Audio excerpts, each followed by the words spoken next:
Not only can you take a load, you can take the ultimate load. You fucking leave me alone. I'm white and I've got everything I need. No one clutches their purses when they're in a room alone with me. And I can drive for any neighborhood I please at any hour, and the police don't do a thing. So if I see a penny on the ground, I leave it alone and fucking flip it. I'm a straight white male in America. I got everything I need. I'm a guy getting paid more than a girl with a degree. And I can walk down the streets after dark, no one wants to rape me. And I can get a girl pregnant and just as easily flee. Just like my straight white male dad did to me. So if I see a penny on the ground, I leave it alone and fucking flip it. I'm a straight white male in America. I've got all the luck I need. I've got a pile of broken mirrors and I'm walking under ladders and I'm spilling tons of salt, but to me that doesn't matter, cause my skin and my gender and my orientation are the best things to have if you live in this nation. I recommend it highly.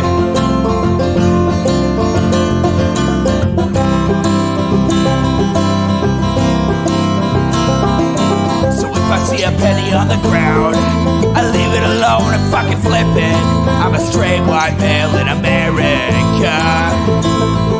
I've got all the luck I need. Shit's gonna work out for me, cause I'm a straight white male in America. I've got all the luck I need. Hey everybody, welcome to the Intellectual Dollar Tree. We do the show live every Wednesday on Twitch. It's twitch.tv/Echoplex Media, and it's on your podcatchers of choice, I suppose. Make sure you're following this if you're listening to the podcast. If you'd like the whole show, including red light, you can tune in live sometime. There are ways to also get it without paying for it, which you could probably do via Twitch if you were even the slightest bit galaxy brain, or you can just give us $5 a month at eplex.store or patreon.com/Echoplex. And as always, I'm producer Dave. And depending upon your zip code, you might be able to find me on Grindr. And I'm HK Perrin. You can find me on Mastodon at hperrin at port87.social. Yep. So I thought we'd do something maybe not off the beaten path, but I thought we'd do something fun. Okay. So I don't know if we've ever featured Bill Maher's other show, his Pee-wee's Playhouse looking fucking show, as the main content for the Intellectual Dollar Tree. I think we've only ever done it during Red Light. Okay. But I'm not sure. If people have never seen this, it's called Club Random, and it fucking looks like Pee-wee's Playhouse. Without like cool ass Paul Rubens, who they did hella dirty because he was jacking off in exactly the place that you're supposed to jack off, a jack off theater. Yep. Fucking R.I.P. Paul Rubens, and you got did dirty. You got did dirty. You weren't tapping your foot in an airport bathroom or anything. You got did dirty. So we got old Jordy Pete on Bill Maher's Club Random, and this is part 1. So I assume there's a part 2 coming at some point. Maybe it's on his channel. We're not going to get through all of part 1, and we're certainly not watching part 2. Are Jordan Peterson and Bill Maher like associated? Like, do they? He's been on Real Time a couple times. Okay. I don't know. We'll find out. My favorite part of this is watching Bill Maher pretend to get drunk and high during this. No, Tuxedo instead. just a two-piece suit. How are you doing? How you doing? Good to see you. Thanks for the invitation. You look so good. I can't tell you how much to me, source as we get older, of course, means more. God, who built this place? Like, what is, like, I can't get over, like, why did you put the camera right where a light is? There's like fucking beams in front of every, except for the shots where you're looking right at the person, there's like a beam in front of every shot. I do like and kind of appreciate right now that they put an American flag right behind the Canadian. It's only got 16 stars too. That's probably against the flag Yeah, code. it's only got like 7 stripes. It's an artist interpretation of patriotism. Yep. Story is that someone who I didn't know if we were going to have, you look so hale. You look like it might have been good for you. I knew someone once who the house was burning and she ran in to get her kids. And whatever the fire did, it like her skin was perfect. What the fuck? That's weird. All right, this is gonna be weird. This is gonna be fucking bizarre. Yeah, seems like a rough way to get good skin tone. Yeah, well, sometimes look you can. good. Sometimes you can emerge, if not improved, at least somewhat unscathed. I hope Jordan like fucking just does a giant rail of benzodiazepine like right off that table during this to like get in the spirit of getting wasted with Bill Maher. Substack now. Yeah, I heard. Go to Tell me Bill about that. Thank you, Ed. Go to billmaher.substack.com. Quentin Part 2 is our first exclusive episode. Oh, yeah, this is extras, and you'll get much more. He sounds like shit reading copy for his own fucking blog, too. Every time he reads copy, he sounds so bad. Yeah. And the Peters. I mean, maybe he really is smoking and drinking. Want an actual education? Join up. And if you just want an education like I do, because I want to hear somebody who's brilliant, I don't have to tell you where you can get Jordan Peterson. And you feel good? Not bad. You feel Not like you're bad. all over that? No, No? no. I have a lot of pain, You do? but not compared to what I did have. So, there's I that. know- And my head's clear. I know a lot of people who are a pain. But Yeah. Where's yeah, your yeah. pain? Kind of everywhere. Like Really? if you have a flu, It's the meat. ache. Yes. Yeah, it's like that. Why do you have that? I have no idea. You get They don't know. that's what happens when you Good luck. eat just meat, right? I just don't You believe. get pain everywhere. I just don't believe that him and Beef Daughter eat only meat. They've lived too long. Well, as long as you took enough like vitamin supplements, you could live on only meat. You'd just feel real bad all the time. Fuck. No medical experts can. No, it's probably immunological reaction. Yeah. I mean, not to get on my high horse about medicine, but I'm always on the wrong side of the woke on medicine. Or maybe, I don't know. You're I said it's an immunological reaction from what? Did he have COVID? I think he said neurological reaction. Oh, I heard immunological. Okay. Yes, recently. but especially on that one, they hate it when I went after obesity and, not in a mean way, just in a way that's saying, and it's so funny now that Ozempic is getting everybody back into shape. I notice these articles saying, it's not just good for weight loss. And they list like 20 other things it's good for. And I'm like, hey, you idiots. What it means is obesity was always bad for everything. And now, But like in a year on Ozempic, most people lose like 12 pounds. Like we're not talking good. massive weight loss here. You know what I'm saying? Yeah.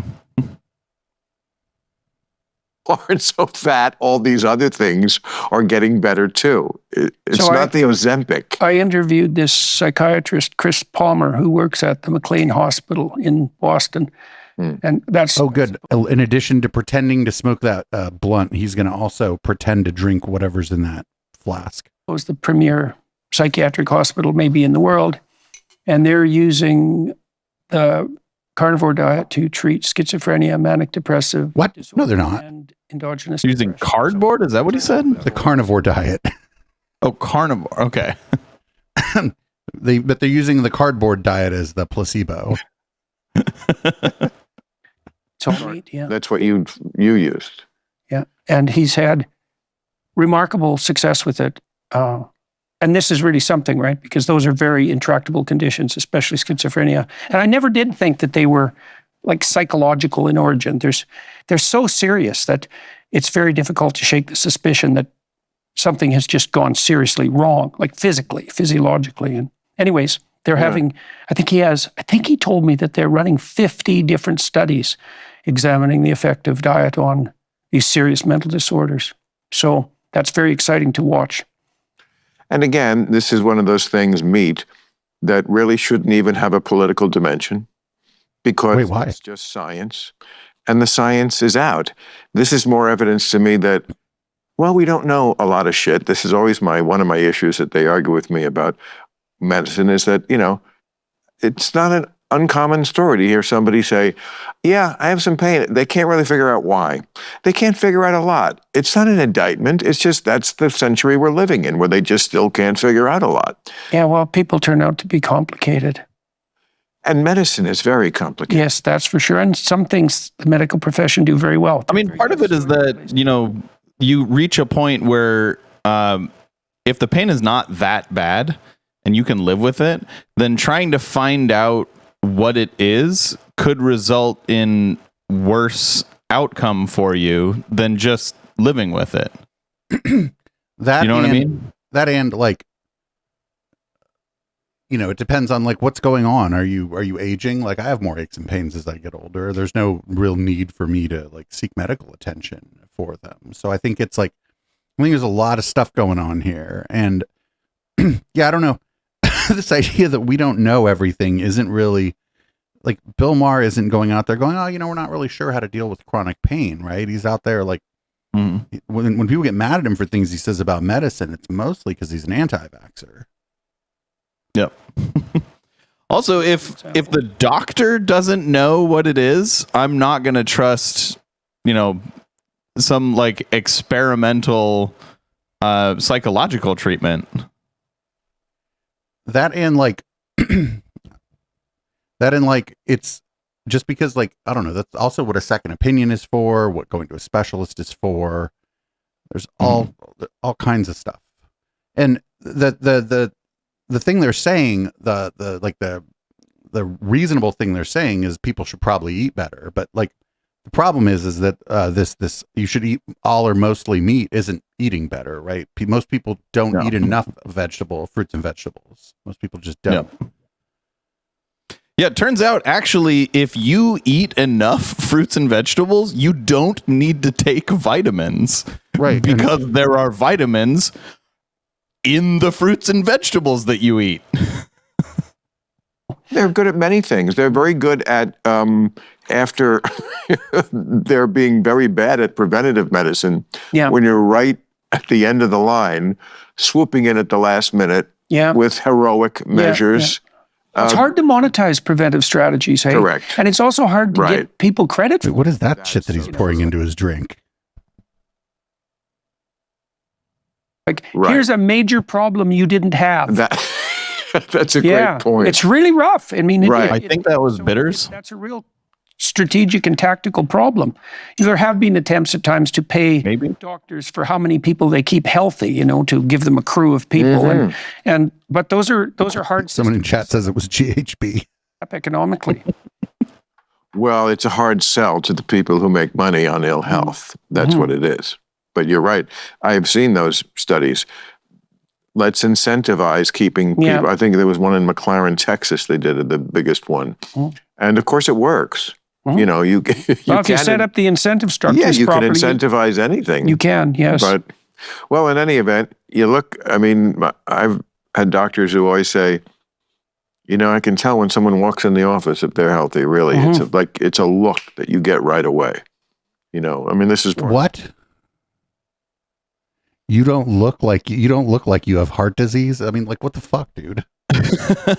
To a certain extent, I can see where he's coming from, but no, I think if he said that, he was probably saying it like, off the cuff, not really like seriously. Or if you've been treating somebody, a bad doctor. If you've been treating somebody for a while and they've been unhealthy and they come in and you're like, oh, you look great. That's you look good. Like, yeah, of course. Yeah. Biden's problem was like he just looked bad. You can't look bad, and then of course he sounded like a junkie when he talked, but for at the end. But you look healthy. You look hale. And I know you have. Does he? You're starting your own college. Yeah, well, it's well started. We have 30,000. I mean, it doesn't look unhealthy, but I wouldn't describe him as looking particularly healthy. You Hooray. look hale. Hooray. And I know you have, you're starting your own college? Oh yeah, do you know about this? No. That University of Austin, Texas, we call it Caliper U, that's run by like Barry Weiss and like the cast of characters from this show. That wasn't crazy enough. So Jordan Peterson started his own Peterson Academy or whatever. They're all like trying to be like PragerU, right? Where it's like just right-wing talking points. No, they're trying to be like University of Phoenix. They're trying to be like for-profit colleges. They're not trying to just be a YouTube channel. But actually accredited? Man, I haven't looked that deeply into it. Okay. Because PragerU is just fake university. It's like It's there's just no a YouTube accreditation channel. at all. It's a YouTube channel. Yeah, it's just right-wing talking points masquerading as education.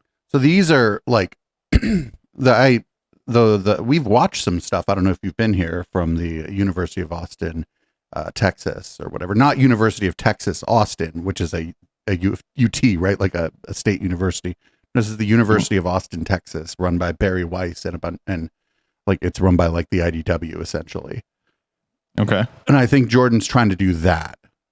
I don't know if they're accredited. I haven't done that much research. You could look into it though. Okay. Well, it's well started. We have 30,000 students Wow. in 3 weeks.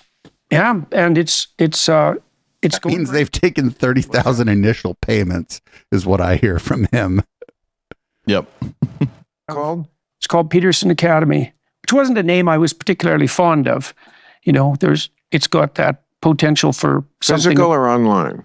online. Online. Yeah. When we have a stable of about 40 professors at the moment, and they're Wow. top rate. And we launched with about 20 courses. We have another 30 already recorded. They're the best courses. Yeah, if Bill was a good interviewer, he'd have been, are you accredited? Can people do this and then transfer out to grad school? That kind of stuff. Have ever been offered publicly. So this does look like just a maybe slicker version of PragerU where it's all just videos.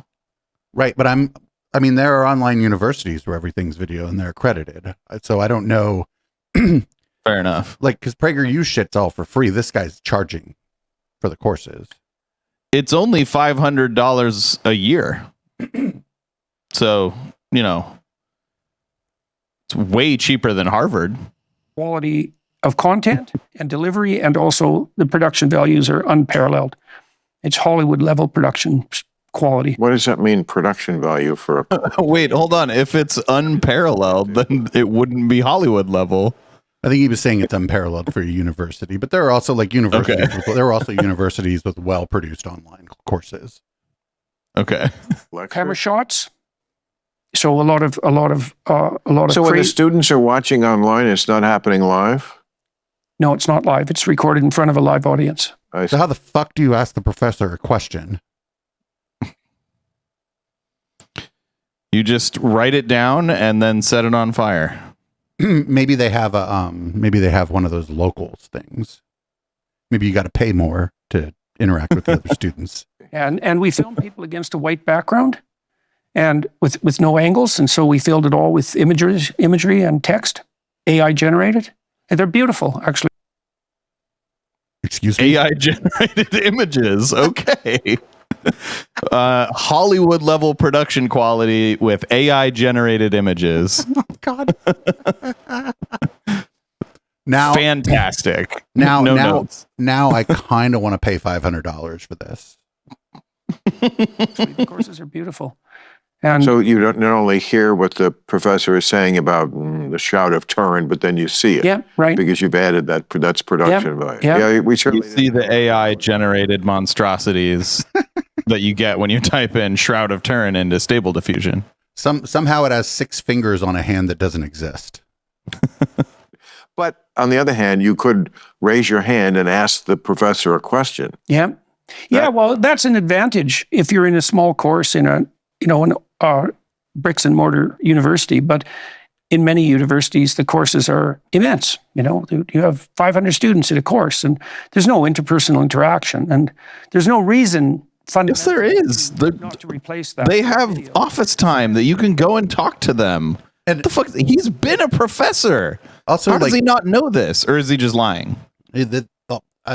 also, like, you could at a brick and mortar university, if you're maybe not getting something, but you know some of the other students, you could be like, "Hey, I don't really understand this thing," and they'd be like, "Oh, well, let's go get coffee. I think I get it." And they could work on it together and shit. That's like fucking what you do. Like, you're supposed to study with other people. Yeah. Like you can have study buddies, you can have study groups, you can go to the professor's office time. Like you can absolutely ask the professors questions in every single actual university.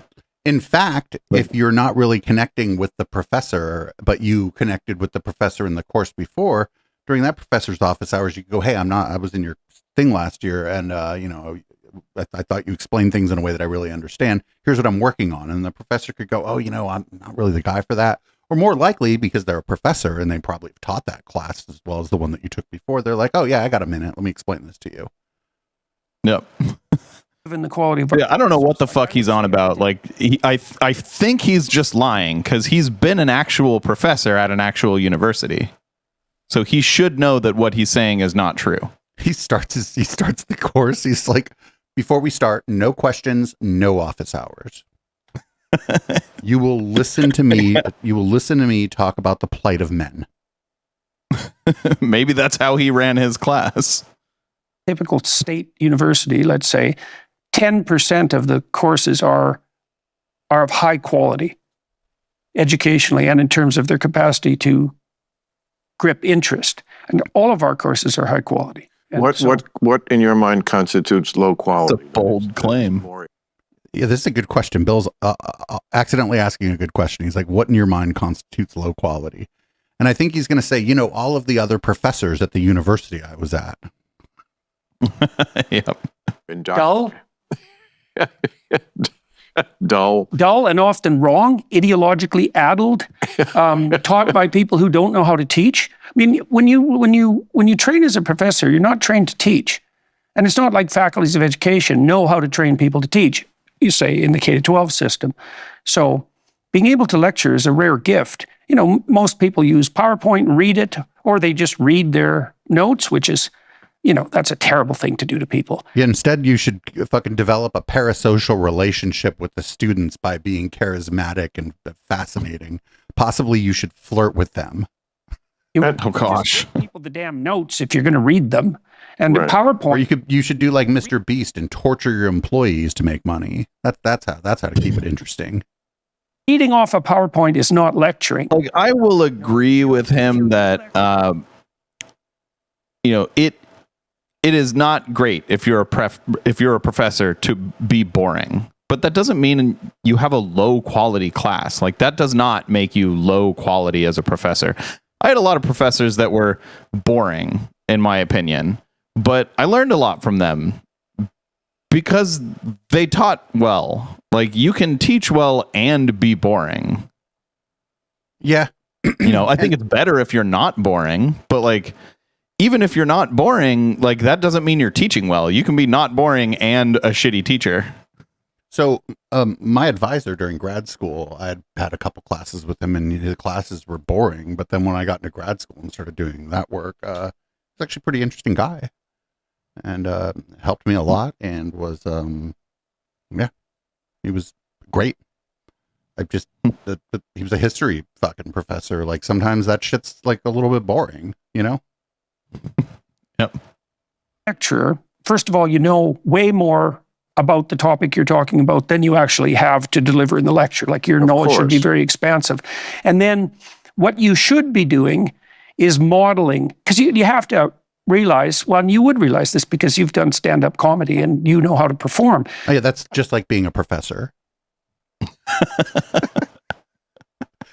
I will tell you that the classes I enjoyed were ones where the professor had jokes. They were kind of funny. I had a good history class where the professor started like historical figures that like were kind of obscure. The guy was like giving him nicknames and shit. It was pretty funny. Like, Some of the classes that I enjoyed the most were where the professors, had jokes and were very entertaining. But there is a pretty large cross section between those classes and the classes that I learned the least. it's called a lecture theater for a reason. It's a theater because it's a performance. And then you might say, well, what are you performing? And the answer is you're modeling how you wrestle with ideas. You're modeling how you think. When I do my lectures and tour, I never do the same lecture twice. I love how he's talking about not being boring, and Bill Maher is like fiddling with a lighter. Right, Bill Maher is extremely bored. Visibly almost bored enough to light his blunt. I have stories that I tell that are part of a set in a way, but I'm always trying to solve a problem or address a problem in real time. And if I'm fortunate and the lecture works out well, it has a narrative arc and it has a punchline. Now, that doesn't always happen because I don't necessarily know where it's going. But all the people we pick to lecture are expert lecturers. They're captivating. And many of them are also revolutionary in their thinking. Two of my favorites, for example, conceptually, Jonathan Pajot is an Orthodox icon carver from Quebec. Jonathan Pajot is the demon guy. You don't mean literal demons, right? No, I mean literal demons. Actual, literal, real-life demons floating around in the world. Yeah, like body thetans. Like, come on, man, we're really trying to give you an out on this one. I'm not taking it. And David Fuller was like, clearly thinking about what was going on there deeply. Religious thinker I've ever encountered. And his lectures are great. And he has done some work with a cognitive psychologist named John Vervaeke. He's also quite a revolutionary. He was a very popular... Vervaeke was one of the people trying to give him an out about the literal demons. University of Toronto. And they're putting forward a view of the world that's really new and exciting, I think, and meaningful to people. And so we're very interested and excited about this. It's funny because I think of part of the problem, what's going on campus these days. And as we're taping this on September 11th. Get the fuck out of here. You're fucking 60. I don't care what you think is wrong with college students. Do you think he spends a lot of time at college? I felt a little out of place just walking across the Berkeley campus a couple weeks ago when I was meeting somebody for dinner in Berkeley. Like, I'm decades younger than him, and I can't even remember the last time I was on a college campus. I think it was when I was attending college, like over a decade ago. Second session. And I remember when I was that age and heading off at this time of year, I couldn't wait to get back to my encampment. Right. So I could protest for a terrorist organization. But wait, what? Apropos of that, I really feel... An Iran-funded terrorist organization, right? And the protests are Iran-funded as well. Wait, what? They're talking about the anti-Likud, anti-Israeli policy protests that are largely over on the college campuses. They're saying that these are pro-Hamas protests, which doesn't seem to track with what I've seen. And they're also saying that it's been funded by Iran. These students just getting fucking Venmo from the fucking Ayatollah or what? If it was funded by anyone, it was not funded very well. Those kids had like makeshift like plywood like stands and stuff. And like it looked like someone who had like maybe $500 went down to Home Depot and bought like everything that they used for like the entire, demonstration. And then they had all their like tents from home. Maybe if like every single tent looked exactly the same, he might have a point. But there might have been some of the similar tents, but that's because that was what was on sale at the nearby place that had at the Tentorama. I mean, the tents did not look similar. Funded terrorist organization, right? And the protests are Iran-funded as well. What do you mean by that? Oh, Iran. Iran. Yeah. I thought you meant the Rand Corporation. No. That was back well, you never know about that either. Right. But no, it's really appalling. Oh, yeah. So, but I feel like part of the problem with that kind of thinking, with what has gone wrong with the very, very far left, which is absolutely embodied in academia, is that everything has to be a revolution. Yeah, right. I saw this quote from the kids back at Columbia the other day. They had put out a manifesto, and they use language now like we need to eradicate America at its root. Yeah, right. Like this is, by the way, something we heard in the late 60s from certain what they became sort of terrorist organizations like the Weathermen. Yeah, definitely. You know, Yeah, that's right out of the communist. So he thinks that all the students are saying we need to eradicate America at its root. I have not heard that from any one single student. So I've heard like kind of like 70% of that basically saying like we need to tear down all the institutions in America, which is like, I guess if you're like really maliciously interpreting that, you can interpret it in the way that he described, but like that's not how I would interpret it. But no, most college students are like fairly reasonable in what they describe as what should be done. So there was probably some fucking person that put out a manifesto that he read, and he's like, "Oh, this is fucking what all the people think," right? And it's interesting too, the thing like about the institutions, because Eric's running around talking about how we need to tear down all the institutions because they've failed us, because they don't take Eric seriously as an intellectual. But I guess that's a different proposition. I don't think that the media team for any of these protests would okay a manifesto, anything, basically a manifesto at all. A manifesto has like a negative connotation. I think they've put out press releases, but a manifesto tends to be longer than a press release. Tends to be like highly ideological, and it tends to be like by one person. So The past, and all the people who lived in the past, that's just a side effect. But I mean, to eradicate America at its root, like what?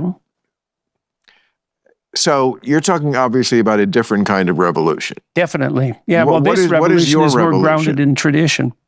Well, part of that is Well, that's more of a renaissance then. No. Yes, that's right. That's a better way of thinking about it. Definitely. yeah, when we do it, it's a renaissance. When other people do it, it's a revolution. Fuck out of here. Partly what we're struggling towards, and partly with Peterson Academy, is it's a more synthetic view of the world.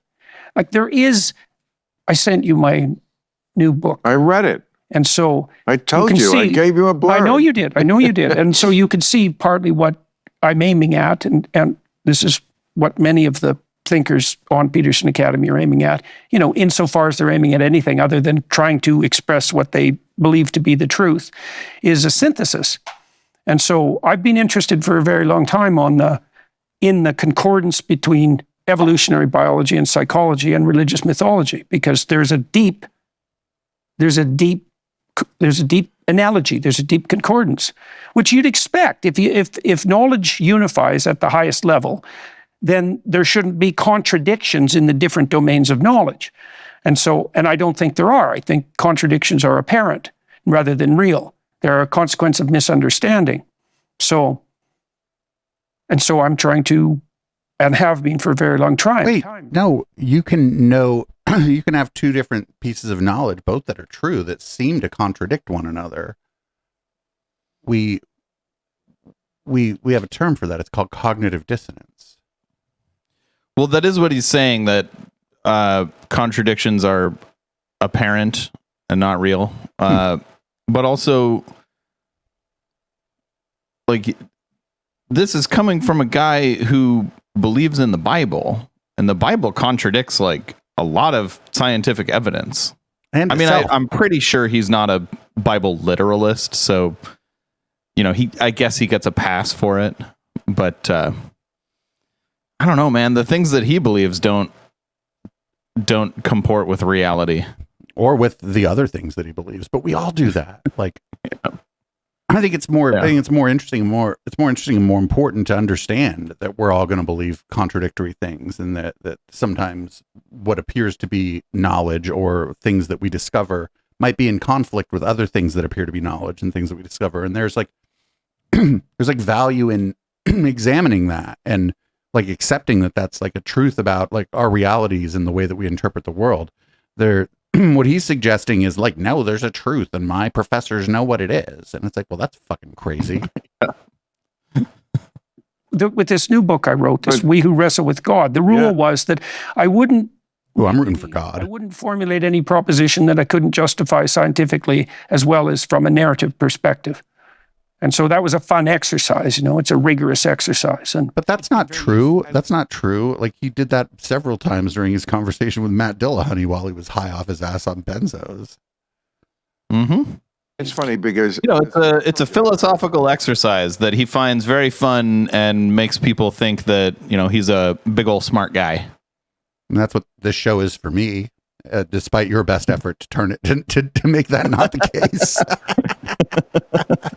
It's a rigorous exercise, and it's been very useful to and me. it's funny because, as I told you, it really brought me back reading your book to being at Cornell.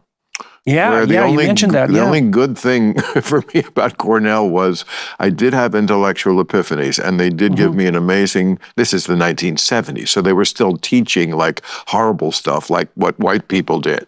Right. People.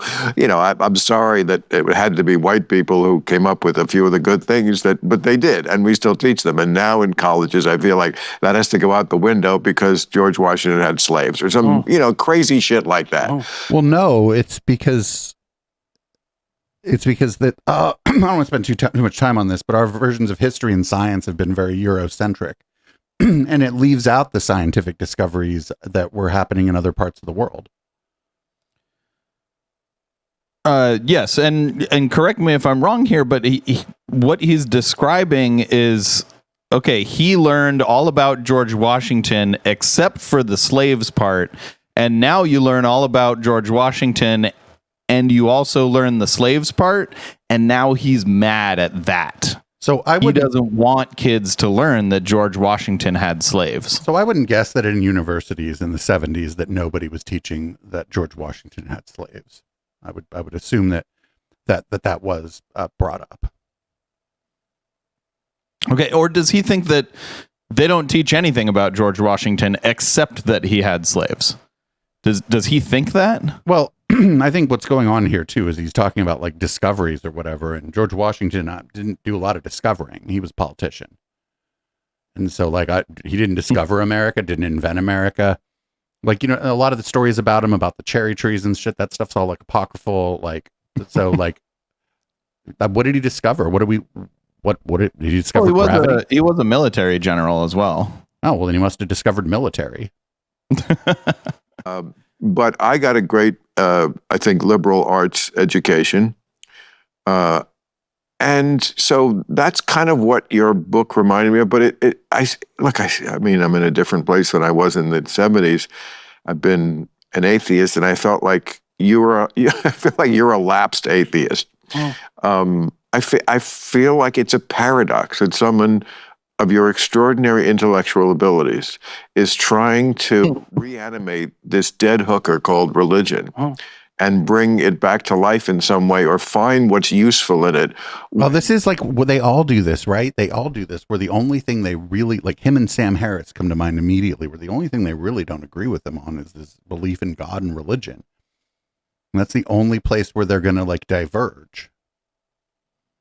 Yeah, it's not the fascism. Like he's perfectly fine with the fascism.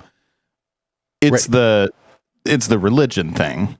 Right, the Gamergate adjacent shit and stuff. That's all fucking like whatever. Like the only person he's ever talked to who like challenged him on any of his the only one of like the atheisty people was Dillahunty. Dillahunty like talked to him about like other things. Disagreed with him about other things.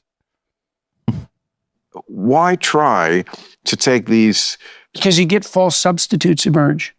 I know what that. What does that mean? Well, imagine that your systems of ideas, imagine that they're either unified or not unified. Those are basically the options, right? And if they are unified, there's something under which they have to be unified. And if they're not unified, then they're in conflict, and that's not good. That makes you anxious. It makes you hopeless. What if they're just disparate? What if you just have all these ideas that you haven't unified into some kind of grand narrative about, oh, fuck, that's postmodernism. He hates that shit. That's the shit he hates the most, actually. Fuck. God damn it. Here I am being a fucking postmodernist.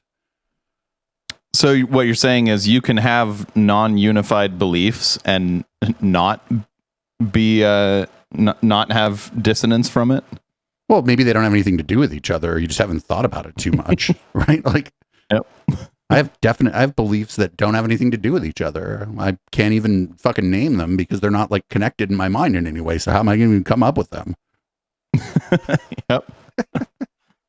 Breeds social discord. Ideas are in conflict, you're saying? Yes. If But ideas are always in conflict. yeah, but if they're Oh, Bill Maher's a postmodernist too. you're in conflict too much, people go to war and they fall apart. What the fuck, dude? No. It's not really always about, it's usually about resources. So he thinks that just having different ideas makes you go to war?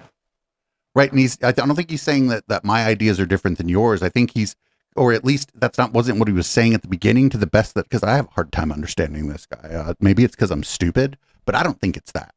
I mean, I might be stupid, but I don't think that's why I don't understand some of the fucking shit that comes out of his mouth.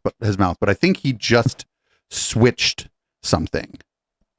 I think he just switched from talking about internal conflict versus external conflict, right? Where if your ideas don't all like line up inside of you're going to have some internal conflict. And then I think he changed it sort of to now, if people's ideas are in conflict with each other, now you go to war. And I think he either did that on purpose or doesn't know that he just fucking did that. Look, I think possibly Bill Maher might have pushed him that way, but this idea that like, oh, we disagree, and if we disagree enough, we'll go to war. I don't think that's entirely true. There are ways to exist in society where you vehemently disagree with people and you don't go to war. That's kind of what democracy is all about. And for between nations, diplomacy. That's what like embassies and fucking diplomats are for. Yeah, but Jordan Peterson is not a fan of democracy. Difference in opinion because you want to keep things churning. But what has made people go to war more than anything? Belief in who's the real God. I mean, religion, I could take any number of reasons why. I think that I also don't subscribe to this view anymore. I think that most war has been about resources. And I think that the powers that be in a lot of countries would use religious differences between their society and another one to like rile people up. I think that is like a more easy to defend position, I suppose. Yeah, famously, the Jews, the Christians, and the Muslims have never fought with each other because they all believe in the same God, just different prophets. Famously. It's better to junk the whole thing, but start with religions are supremacist. Just by their nature. If you're telling people what happens when you die, which nobody knows, and you're telling who the great master of the universe is, you kind of have to be in a place where you can't abide other thoughts on the subject. And certainly all religions are like that. Islam is super supremacist in that way. And a lot of the people today who are speaking for it will tell you right to your face, why am I supporting this? Because Islam is the best. Of course, obviously, that's why we justify these things. And certainly the Bible, same thing. I mean, God is very supremacist for the Jews. I find it very amusing that the thing that they are accusing the Jews of today of doing, colonizing, ethnic cleansing, which are neither true. Well, no, that's the thing is people aren't accusing the Jews. Right. It's a Exactly. it's a nation state that's doing this.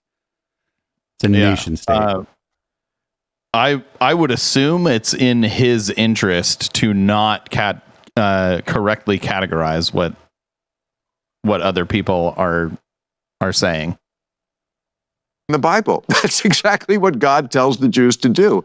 Ethnically cleanse the Canaanites. Commit genocide if you have to. God tells them, kill all the men. This is this in the Bible. You've written about it in there. To kill all the men, the Midianites, another number of people, kill all the men and the women who aren't virgins, kids, I mean, Yeah, standard pattern of human warfare. I know, but for people who take a book as the guide to morality, it's filled with terrible morality. Club Random is brought to you by the audio marketing gurus at Radio. I love watching his ads. I usually skip the ads, but he's so bad at this. About attracting new customers. Why don't you do something new and adventurous and utilize a new marketing angle by harnessing the power of audio and partner with shows like mine? There's no shows like mine. A new marketing avenue by harnessing the power of audio. Yeah, like Isn't that one of the oldest forms of advertisement? It's like over 100 years old. Yeah, radio. It's brand new. I mean, the only thing older than that, I think, is print advertising. Right, and before that, it was just word of mouth. Yeah, which is still the best, by the way, at least locally. You new customers by using the power nationally on podcast, terrestrial, satellite, and streaming radio, the big four. Radioactive Media has been partnering with Club Random since the beginning, and they can create a customizable campaign for your company's needs so you can attract new and qualified customers, not losers. Radioactive. What qualified customers? Isn't that just anybody who has the money to pay for your goods or services and wants to pay for your goods or services? So much in the power of audio marketing. They put their money where their mouths are by using it themselves here now. Contact Radioactive Media. Don't fall behind your competition. Go to radioactivemedia.com or text the word random. He sounds so unenthusiastic in his advertising. I know. That's why I don't cut out his ad reads, because it's great. It's the best part of the show. But again, not to keep beating a dead horse about why religion is so horrible in any form, but if you read the teachings of the Mormon Church until recently, the things they say about black people are just horrendous. The worst kind of racist thing. And they justify it by talking about that Ham. Well, no, that's interesting. They get it. The black people in religion get it from two sources. The Mormons talk about Cain. Yeah. That black people are a descendant of Cain, and because Cain is a murderer and he did a dark deed. I mean, they're very open about, like, that's why they have dark skin, to remind us of the darkness in their past. I mean, it's just fucking ugly. Yes, the other thing that the Southerners in this country used was Noah had 3 sons, Shem, Ham, and Japheth. Ham was the contemptuous son. Also the one who wanted to fuck his dad. I guess, or maybe both. I don't know. But Ham, think the black line runs from Ham. Right. But both of them, again, use religion to be justifying what we would. But how is this any different than like the people who like do the phrenology and the race and IQ shit? Like, it's just like because they didn't have like what we would call the modern scientific method, like, or they're not using it. They're just using another justification for it. Yep, they're just racists. Yeah, I don't think it necessarily has that much to do with religion. Today, call one of the worst things racist. Okay, well, don't look. Right. Is it worth it to like resurrect that whole structure when it comes with that? It's what I call the one turd in the pool theory. Like, I mean, a book that contains, we're okay with slavery. It's terrible on women. It's terrible on homosexuals. It's like if somebody said, yeah, but you know what? There's only one turd in the pool. Jump on in. I wouldn't jump in if there was even one turd in the pool. And I wouldn't want to like resurrect a book and a mythology. Okay. You get me? Yeah. I mean, there's nothing incoherent about that argument. Although I think it still leaves you in an awkward position, because the postmodernist would say, take a look at your stance. Oh, here we go. Still leaves you in an awkward position, because the postmodernist would say, take a look at your stance and say, well, you defend Western civilization and there's plenty of turds floating in that pool. Well, but wait, no. I mean, that's a dumb argument. Because, like, you just live in the fucking world you live in. Yeah. I don't know. There are people out there trying to clean the turds out of the pool. Yeah. So, like, what he's calling Western civilization isn't dogmatic, or at least not in the way that religion is. So it has changed a lot over the last over my lifetime. Things change in culture, society, civilizations, or whatever. They have to. That's why we teach history. If everything was always the same, then there'd be no fucking point in teaching anybody any history. And like you said, there are people trying to clean the turds out of the pool, and then there are other people saying, "Hey, don't take the turds away. The turds are the only reason I'm in this pool." Or you're trying to clean the turds out of the pool, are you? And then they just drop a turd in the pool. Yeah, let me shit some more. Right. All right, you win that one. Well, it's rough because there are plenty of turds floating in that pool. That's true. Right? And but but here's the thing: we can fish our turds out. Like we had slavery, but we fished that turd out of the pool. You can't do that. The Bible is the Bible. Yeah, it's there, and it was written by God. It was the Protestant evangelists that did that. Did what? Took that particular bit of pollution out of the pool, right? That was Wilberforce in the UK, and he was completely motivated by religious motivations. People who were for emancipation. He was the one who convinced the UK to put their navy against slavery. In 1776, when our country was declared independent, there were 24 people in this country who belonged to the Abolitionist Society. Mm-hmm. They were mostly Quakers. Mm-hmm. 24 people in the whole fucking country thought. Well, that's weird too, because that's just the people who got taken. I think there were more than 24 people at the founding of this country who were against slavery, especially if you consider the slaves. But it just depends. Who do you think are people? Yeah. I mean, it would be like saying, if you're not a member of the Taylor Swift fan club, then you're not a Taylor Swift fan. I'm starting to become a Swiftie, actually, but mostly because I think she's cool. Yeah. Well, Wilberforce in the UK started out kind of as one, but it gathered steam. Right. Although she is a billionaire, so everybody gets a mulligan. Years later, 7 years later, we did something about it. That's the big argument against religion versus science. It's self-correcting. We can be self-correcting. Religion, to a lot of people, seems too rigid. I mean, its virtue is that it's set in stone. This is what we believe. That's what they're counting on, is that people want that sort of certainty about something. Okay, so that it's not going to change. That's what the Pope is always selling. So one of the criticisms that Christ levies against the Pharisees in particular is exactly that criticism. He says to them, this is one of the things that sets himself up for crucifixion, because it's a very vicious insult. He tells the Pharisees that they worship their own doctrines as if they're religious truths, and that they would have killed the prophets. Had they been around in the time of the prophets that they purport to worship, they would have killed them. Said that they walk across the graves of their own prophets. Yeah. Well, they haunt the graves. He's the same. Like Jordan Peterson would not like Christ. Christ was, I mean, if you believe that the Bible is accurate, then Christ was basically a socialist. As much as one could be at that time in that like historical context.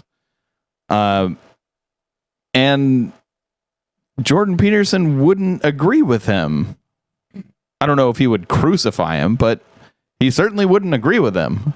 Not only that, Christ also hung out with sex workers. Yep. It's a good way of thinking about it. So he accuses them of a very deep cynicism. And he's trying to make the same point you're making, which is that you're not supposed to worship the static doctrines of men as if they're religious doctrines, and that there's something in the transformation process that isn't encapsulated in the letter of the law. So what would you say? You don't privilege the letter of the law over the spirit of the law. And I think part of what the genuine religious enterprise is the attempt to identify what that spirit is, that dynamic spirit. Oh, dude, this is that. I'm not really that religious. I'm just fucking spiritual. My spirituality just happens to align with the goddamn Bible. This bullshit. Yep. That can be done. I think, and it does, it has an affinity, for example, with this idea that it's incumbent on you to voluntarily confront the tragedy and malevolence of life, and that if you do that, it will transform you. And we know that clinically. Like all the Wait, what? different schools of psychotherapy converged on a few realizations. One of them was that it was useful to get people to get their story straight, to recount their story. Right. Another was that if you expose people to the things that they're afraid of and that they're avoiding, that they get stronger. That works. That's how you help people overcome anxiety, for example, social anxiety. It's also the fundamental mechanism of learning, is to put... Now he's just like way off somewhere else.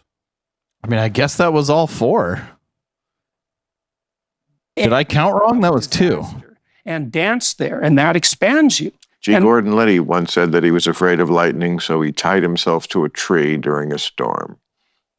I mean, that's an extreme version. And G. Gordon Liddy was lying.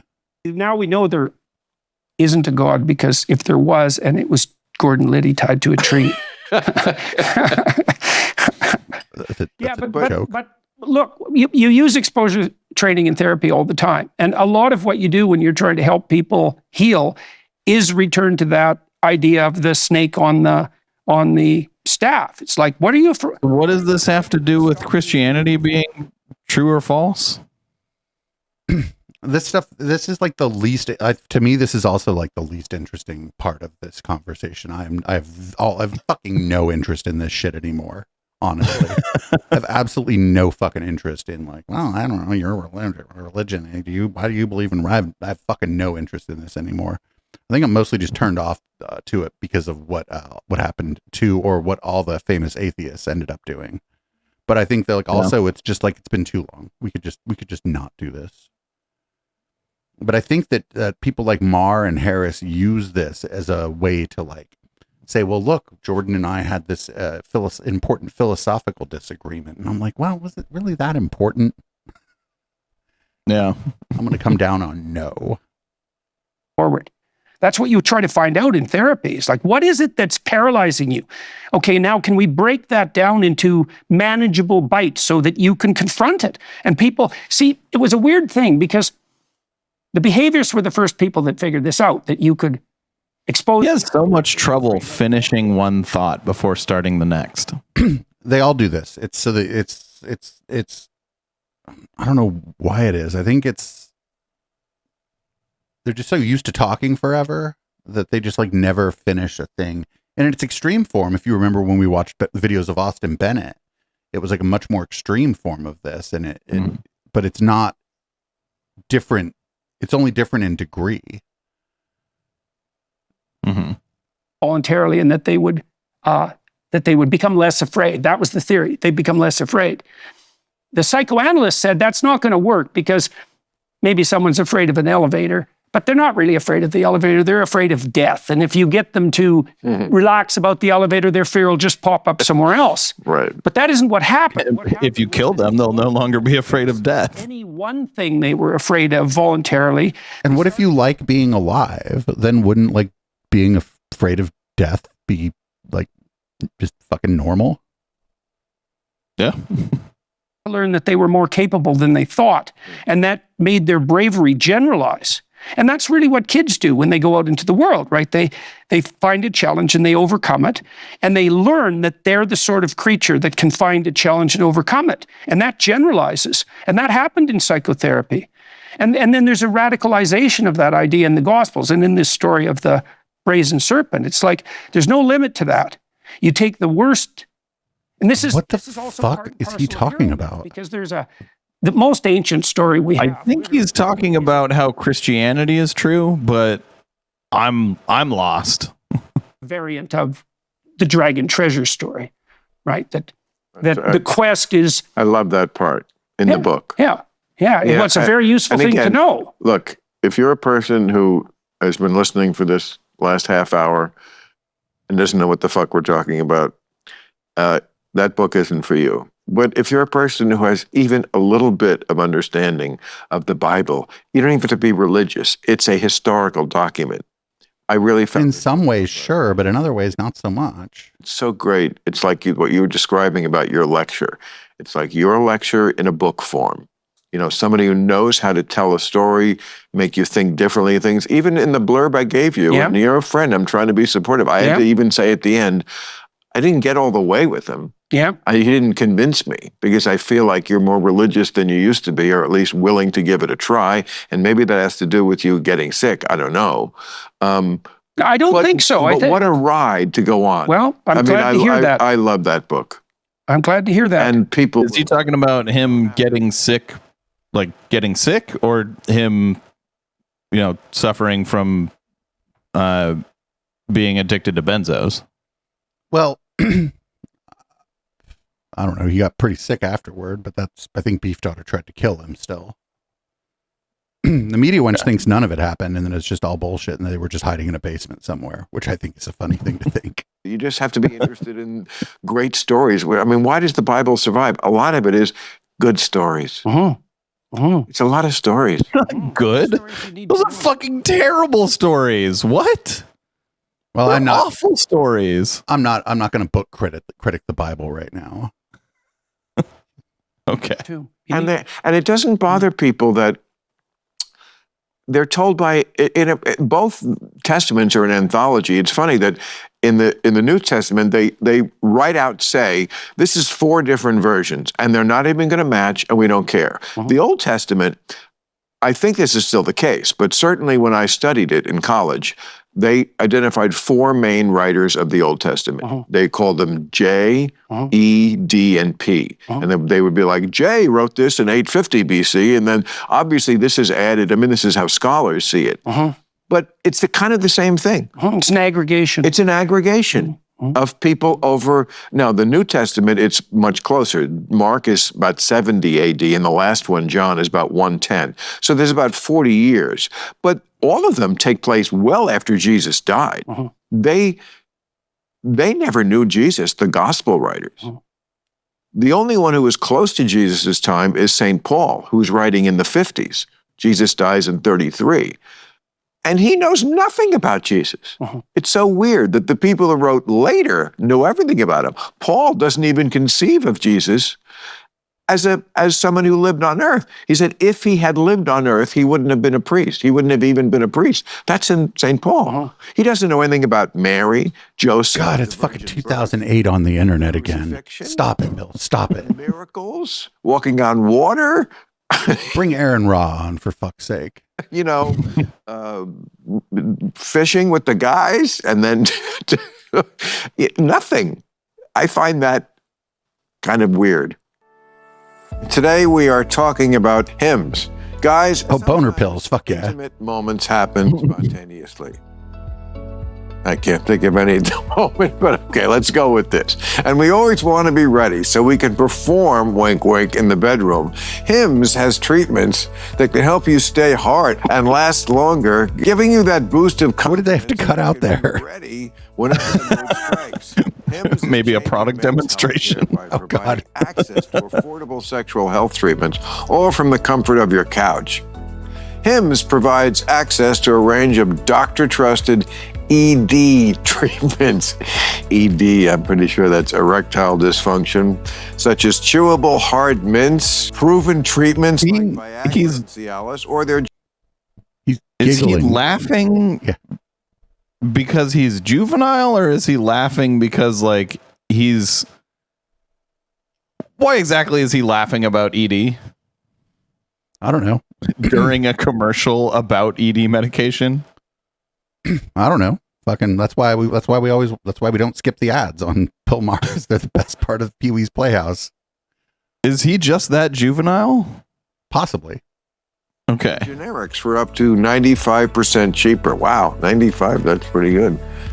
The process is simple and 100% online. Also, does he not go over the... I feel like this is the first time he's ever read what he's reading. So he doesn't go over these ads beforehand. He just sits down and reads them and laughs at the advertisement. I don't know. As a person who sucks at reading copy, I'm not gonna. I mean, I just think they're funny. I don't care that he's bad at reading copy. I mean, if I was in charge of hymns and I paid him for this ad, I'd be like, yo, that was not a good ad. Give me at least some of my money back. opposed to what? Comfortable doctor's visits? Just answer a series of questions on their site, and a medical provider will determine the right treatment option and prescribe your medication ships directly to you for free. No insurance is needed. Pay one low price for your treatments, online visits, ongoing shipments, and provider messaging. Start your free online visit today at IMS.com. Hey, what's going on with this ad? IMS.com/random for your personalized ED treatment options. I have a theory that it's just a theory, but he might be trying to play it off like he doesn't know anything about ED, and he finds this all funny because he's never informed of ED. I mean, I don't know why he would be trying to play it off like he's never heard of ED before, or like barely heard of ED before, but I don't know, man. It just comes across as really juvenile. Mentioned are chewable compounded products which are not approved by or verified for safety or effectiveness by the FDA. Prescriptions require an online consultation with the healthcare provider who will determine if appropriate. Restrictions apply. Duh. See website for details and important safety information. Subscription required. Price varies based on product and subscription plan. There's no shortage of things that are incomprehensibly strange in the biblical library. So being sick had nothing to do with not much. No, I wouldn't say so. I mean, what did being sick do? Well, it made me more grateful. That's for sure. But isn't that wrapped up with religion? Well, that's partly why I'm bringing it up. I mean, I was in excruciating pain. Bill Maher brought it up. And so now when I'm sitting here and I'm not on fire, I'm reasonably pleased about that when I have enough sense to remember. Right. And that is that a permanent change? I suspect so. 3 years is a long time. I mean, it does sound like what God did to Job. I'm just saying, it's very. Well, I think like that happens to everybody to some degree. I mean, every single person in the course of their life has to deal with the fact that somewhat random, extremely unpleasant things come along, and to some degree, even independent of your moral conduct. Oh, totally. And then, well, just look. If you're a bad actor, the probability that I think Bill Maher has cut his blunt more than he's smoked it. He just keeps taking scissors to it. He's like, look, the blunt keeps getting smaller. It's like, sir, you just keep cutting the tip off of it. things are going to come your way is all things considered quite radically increased. But yes. I mean, you can pretend to drink an alcoholic drink by drinking a non-alcoholic drink. You can't really pretend to smoke something by smoking a non-smoking thing like a candy cigarette. Captured his ass and hung him. But he had 65 years of being able to act like the most ridiculous tyrant in the world and get away with it.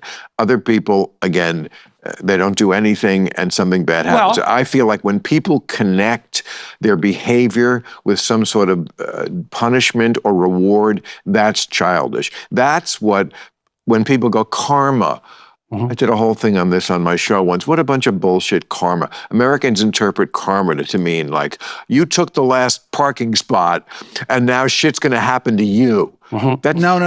I mean, I don't believe in karma, but like the version of it that I do kind of believe in, if you're the kind of asshole that goes around doing things that piss other people off, you're pissing other people off, and then they're not going to like you, and then you're not going to be happy. Yeah. Right, that's not karma, but that's how people think of it. Karma. Oh yeah, it's going to come back. It's like that old adage: if you smell shit all day, check the bottom of your shoe. Right. And like, I think people just use karma as like most people just use karma as like a shorthand for like, if you go around being an asshole, people are going to be an asshole right back to you. But the problem is these people call that cancel culture many times. Yep. Yeah. One of my favorite ways of calling it is asshole tax. Yeah. Where like things tend to cost more money when you're an asshole. Right. Like if you're trying to get your cable bill reduced and you just fucking aren't very nice to the person on the other end, they're going to be like, oh, I can't help you, sir. Yep. I'm sorry. Weaponized karma. Weaponized karma. No, life is random. Good people get punished for no reason, and bad people go unpunished. You just, Yeah, you're right. I mean, if you're some sort of a petty criminals always committing crimes, you're probably going to wind up in jail, and that's not good. But not everything has a logical connection to it. Well, and lots of times good people suffer terribly. Terribly. Right, and that's partly what Job is trying to deal with. And, Exactly. You know, and part of what he does do is it's a strange thing because he takes refuge in his own ignorance, and I think there's some utility in that. There has to be, you know, because we have to, if we don't operate on the assumption that there's something like an intrinsic moral order, it's very difficult for us to conjure up the courage to continue to exist when things go seriously sideways. But it's worse than that. It's worse than that because, and this is why I brought up the Cain story earlier. Like 500 years ago during this conversation, he brought that up. Even unjustly, and you lose faith in yourself and the structure of existence. It isn't only that you become demoralized, it's that you tilt towards malevolence. You start to work against things.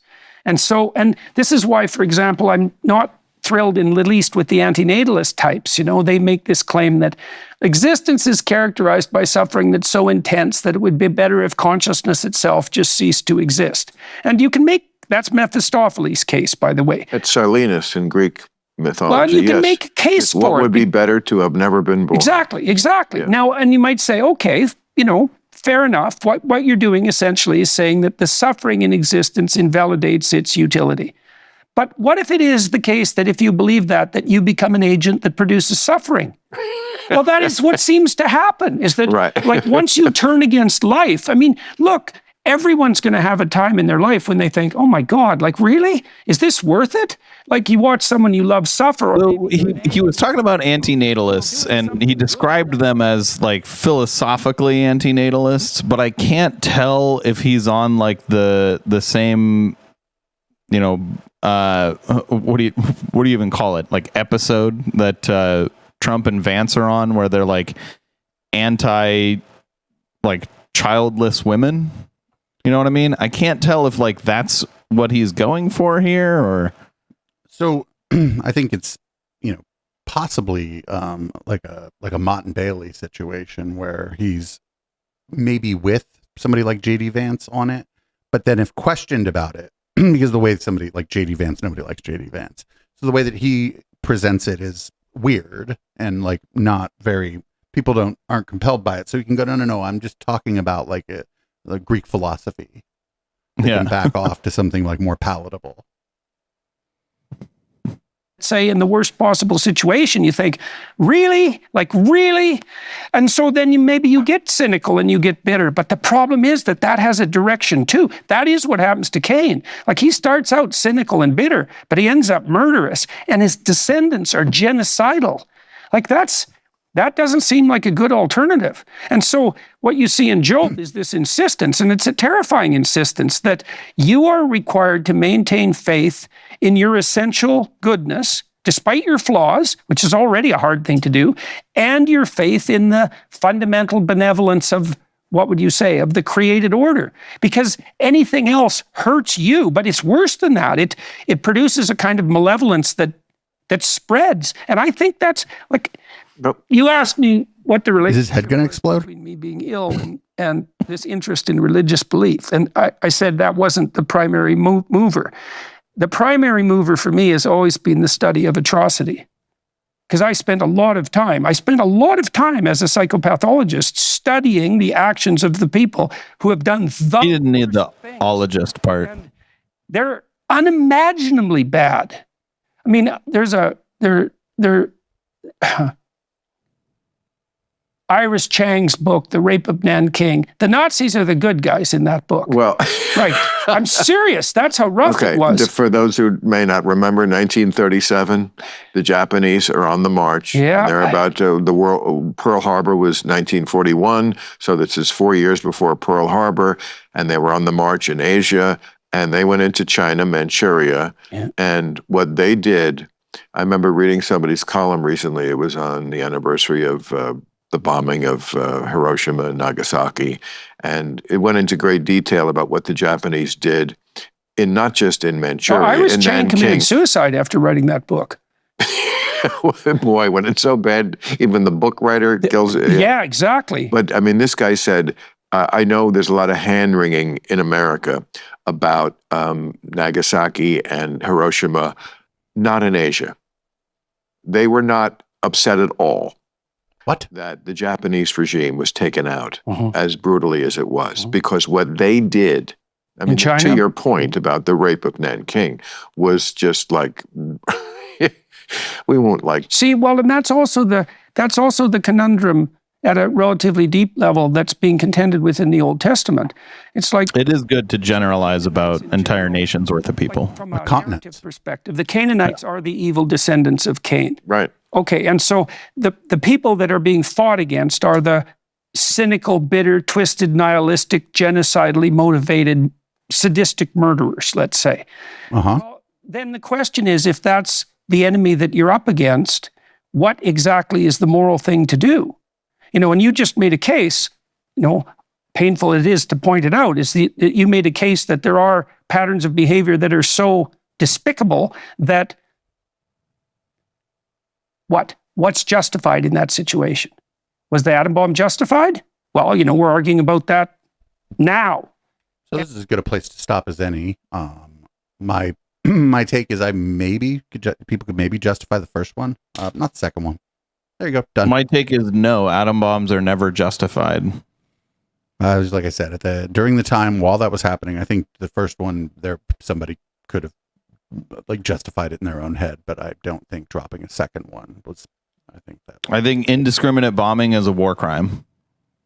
Well, they knew where they were dropping it, like I said, and I don't want to spend a lot of time on this, but I just think like at the time, the first one, I think maybe people could have justified it. Maybe they didn't know the extent to which the horrors they were going to unleash on the city. Once they saw what happened to the first city, and they dropped the second one. I don't know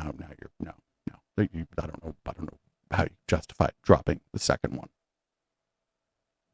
But reasonable people can disagree, and unreasonable people like you and me can also disagree. So it sucks that they got kind of bogged down in religion, and it also sucks that I didn't watch this at midnight after I've had 6 cocktails, because I would have been able to do. I think it would have been more fun to do this just drunk as a skunk. Try to sit through this. It also sucks that we didn't watch this at 5 times speed, because Jordan Peterson has this uncanny ability to be able to speak for 10 minutes and not say a goddamn thing. Yeah, remember back in the day when I had time to go through and pull out clips from the things that we were going to watch? like when I didn't stream every day. Do you remember that? Yep. Yeah, that's what's never going to happen ever again, unless I can afford to hire somebody. But then how would I even know that they're pulling the clips I want? Well, I guess that's the show, everybody. As is the custom around here, I guess HK is going to read the show out while I start changing the lights and shit in my studio. All right. Thank you for tuning in to Intellectual Dollar Tree. We do this show every Wednesday at 7 p.m. Pacific on twitch.tv/Echoplex Media. And if you'd like to support us, you can do that at patreon.com/Echoplex or eplex.store. You can also check out all our other shows at echoplexmedia.com. And if you're listening live, stick around for after the song, where we change the color of the lights and the contents of our drinks, and we'll keep the show going.